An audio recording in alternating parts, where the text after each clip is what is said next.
ఆంధ్రప్రదేశ్ రాజకీయాల్లో ఒకప్పుడు ఫైర్ బ్రాండ్గా దూసుకెళ్లిన నేత ఇప్పుడు ఎందుకు సైలెంట్ అయిపోయారు?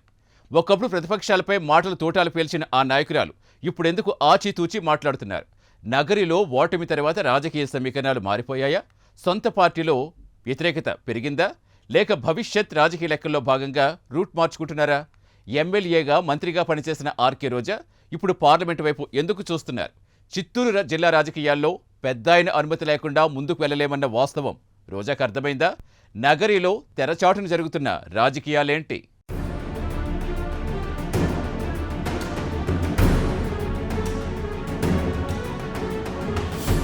ఆర్కే రోజా తెలుగు రాష్ట్రాల్లో ప్రత్యేక పరిచయం అవసరం లేని పేరు. సినీ రంగం నుంచి రాజకీయాల్లోకొచ్చిన ఆమె తక్కువ సమయంలోనే ఫైర్ బ్రాండ్ ఇమేజ్ సంపాదించుకున్నారు. ముఖ్యంగా వైసీపీ ప్రతిపక్షంలో ఉన్న సమయంలోనూ అధికారంలో ఉన్న సమయంలోనూ ఆమె దూకుడు ఏమాత్రం తగ్గలేదు. అధికార పార్టీ నేతలపై కావచ్చు, ప్రతిపక్షాలపై కావచ్చు, ఎవ్వరినీ వదిలిపెట్టకుండా విమర్శలు గుప్పించేవారు. ఆమె మాట్లాడితే రాజకీయ వేదిక ఒక్కసారిగా వేడెక్కేది. ముఖ్యంగా మహిళా సమస్యలు, రాజకీయ విమర్శలు, అసెంబ్లీ వాదోపవాదాల్లో రోజా స్టైల్ ప్రత్యేకంగా ఉండేది. కానీ 2024 ఎన్నికల తర్వాత అదే రోజాలో భారీ మార్పు కనిపిస్తోంది. మొదట్లో కూటమి ప్రభుత్వంపై తీవ్ర విమర్శలు చేసినా ఆ తర్వాత క్రమంగా పూర్తిగా సైలెంట్ అయిపోయారు.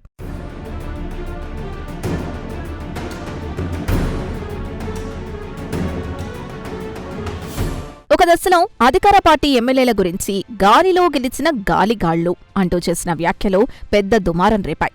అధికారం ఉంది కదా అని ఎగిరిపడేవాళ్లను మేము అధికారంలోకొస్తే ఎగరేసి తంతాం అంటూ చేసిన కమెంట్స్ సోషల్ మీడియాలో వైరల్ అయ్యాయి. అప్పట్లో రోజా దూకుడు చూసి కూటమి ప్రభుత్వానికి గట్టి కౌంటర్ ఇచ్చేది రోజానే అని వైసీపీ క్యాడర్ భావించింది. కానీ అనూహ్యంగా కొద్ది రోజులకే ఆమె రాజకీయ వేగం తగ్గిపోయింది. రాష్ట్రంలో ఏ అంశం జరిగినా వెంటనే స్పందించే రోజా ఇప్పుడు చాలా విషయాల్లో మౌనం పాటిస్తున్నారు.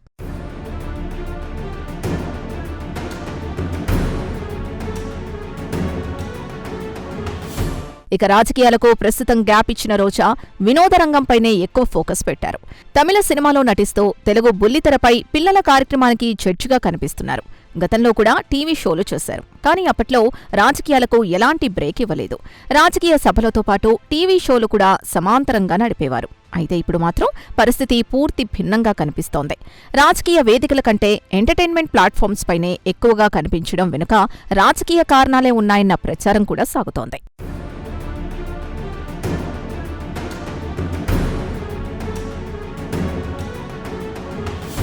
రోజా మౌనం వెనుక కేవలం కూటమి ప్రభుత్వ దూకుడు మాత్రమే కాదు, సొంత పార్టీ అంతర్గత రాజకీయాలు కూడా ప్రధాన కారణమన్న చర్చ వైసీపీలో బలంగా వినిపిస్తోంది. ముఖ్యంగా చిత్తూరు జిల్లా రాజకీయాల్లో పెద్దిరెడ్డి రామచంద్రారెడ్డి ప్రభావం గురించి ప్రత్యేకంగా చెప్పాల్సిన అవసరం లేదు. 2006లో రోజా టీడీపీలో ఉన్నప్పుడు పెద్దిరెడ్డి రామచంద్రారెడ్డిపై విమర్శలు చేశారు. అప్పటినుంచి పెద్దిరెడ్డి వర్గం రోజా రాజకీయ శైలిని వ్యతిరేకిస్తోందన్న ప్రచారం ఉంది. తర్వాత 2009లో భూమన కరుణాకర్ రెడ్డి ఆధ్వర్యంలో రోజా వైసీపీలో చేరినా ఆ అంతర్గత విభేదాలు పూర్తిగా తగ్గలేదనే మాట వినిపిస్తూనే ఉంది.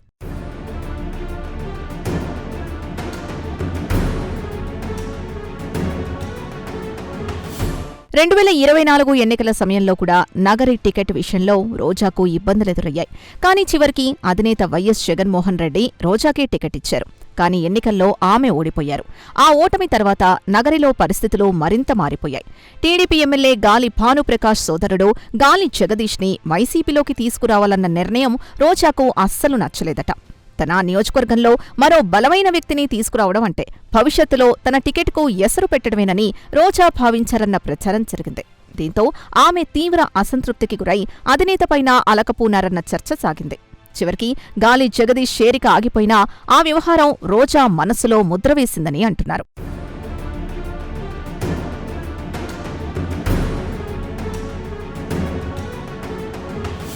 ఇక నగరిలో రోజా వర్సెస్ పెద్దిరెడ్డి వర్గం మధ్య విభేదాలు మరో స్థాయికి వెళ్లాయి.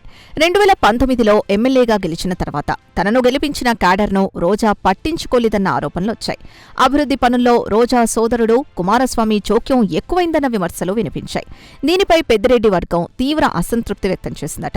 ఒక దశలో రోజా సోదరుడి వ్యవహార శైలిపై వైసీపీ అధిష్టానానికి కూడా ఫిర్యాదులు వెళ్లినట్లు ప్రచారం జరిగింది.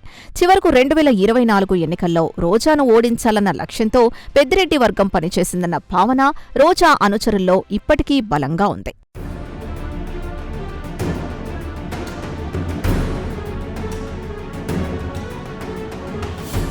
నగరిలో ఈ పరిణామాలన్నిటి తర్వాతే రోజా తన రాజకీయ భవిష్యత్తుపై కొత్తగా ఆలోచిస్తున్నారన్న ప్రచారం సాగుతోంది. 2029లో మళ్లీ నగరి నుంచి ఎమ్మెల్యేగా పోటీ చేయడం కంటే పార్లమెంటు వైపు వెళ్లడమే మంచిదని రోజా భావిస్తున్నారట. ఎమ్మెల్యేగా, మంత్రిగా కూడా పనిచేశా, కానీ సీఎం మాత్రం కాలేను అనే భావన రోజాలో ఉందట. ఇక ఢిల్లీ రాజకీయాల్లో ఉంటే గొడవలు తక్కువ అన్న భావనను ఆమె తన అనుచరులతో పంచుకున్నారన్న టాక్ వినిపిస్తోంది. అంతేకాదు, ఒక టీవీ ఇంటర్వ్యూలో కూడా ఎంపీగా పోటీ చేయాలన్న కోరికను రోజా వ్యక్తం చేసినట్లు ప్రచారం జరుగుతోంది.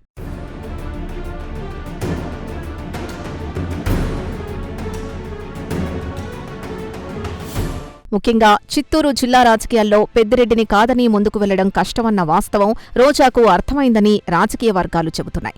అందుకే అనవసరంగా పార్టీ లోపల విభేదాలు పెంచుకోవడం కంటే తన రాజకీయ రూటు మార్చుకోవడమే మంచిదని ఆమె నిర్ణయించుకున్నారన్న చర్చ నడుస్తోంది. ఇదే అంశాన్ని పార్టీ అధినేత జగన్ ముందు ఉంచినట్లు కూడా సమాచారం. మచిలీపట్నం నుంచి ఎంపీగా పోటీ చేయాలని రోజా భావిస్తున్నట్లు ఆమె అనుచర వర్గం చెబుతోంది. ఇదే విషయాన్ని జగన్కి కూడా చెప్పినట్లు ప్రచారం జరుగుతోంది. ఎంపీగా పోటీ చేయాలనే కారణంతోనే రోజా ఇప్పుడు కూటమి ప్రభుత్వంపై కూడా గతంలా దూకుడుగా విమర్శలు చేయకుండా చాలా జాగ్రత్తగా మాట్లాడుతున్నారని టాక్.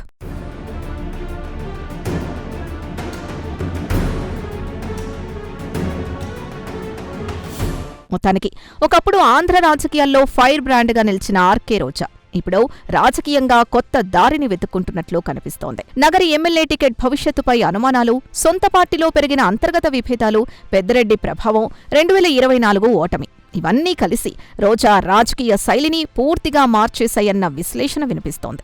ఇప్పుడు ఆమె చూపు నిజంగా పార్లమెంటుపైనా, లేక పరిస్థితులు చక్కబడితే మళ్లీ నగరిలోనే ఫైర్ బ్రాండ్గా రీ ఎంట్రీ ఇస్తారా అన్నది రాబోయే రోజుల్లో తేలనుంది.